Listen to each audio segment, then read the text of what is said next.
Bugungi kunda hatto og'zida umuman tishi bo'lmagan insonlarga ham bor yo'g'i bir kunda yangi tishlarga ega bo'lishlari mumkin. Avvallari buni qanday qilishardi? Bemorni og'zidan qolip olinardi va ularga olib qo'yiluvchi protez tayinlab berishardi. Uni maxsus kley yordamida keyin yopishtirib yurishardi. Lekin bu eski usulni 3 ta jiddiy kamchiligi bor. Birinchisi tashqi ko'rinishi buzilishi. Tishlar uzoq vaqt bo'lmaganda jag' suyagi asta-sekinlik bilan chirayib boradi. Buni hisobiga yuzi pastki qismi cho'kib boradi. Yuz avvali o'zgaradi, ajinlar bo'lsa ko'payib boradi. Inson vizual jihatdan o'z yoshiga nisbatan ancha qariroq ko'rinadi. Ikkinchi minusi bo'lsa, bu qulaylikni yo'qligi. Olib qo'yiluvchi protez ovqatlanganda qattiq ovqatlarni yeya olmasligi, protezga tagiga ovqat qoldiqlarini kirishi va protez har doim milkka urib turishi.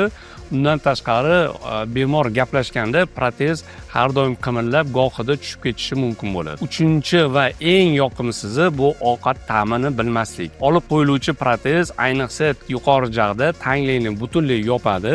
Bu bo'lsa ovqat ta'mini sezuvchi retseptorlarni ham yopib qo'yadi. Buni oqibatida bizning sevimli taomlarimizni haqiqiy ta'mini to'liq his qila olmaydi. Bu muammolarni barchasini atiga bir marta kelishda hal qilish mumkin. Jag' suyagiga 4 ta yoki 6 ta implant o'rnatiladi. Uni ustiga esa hech qachon yechilmaydigan mustahkam konstruksiya qotiriladi. Uni har kuni yechib stakanga solib qo'yish shart emas. Eng asosiysi implantatsiyadan so'ng qisqa vaqt ichida bemor bemalol ovqat chaynashni boshlaydi. Undan tashqari ovqat yeganda hech qanaqangi milkka travma qilmaydi.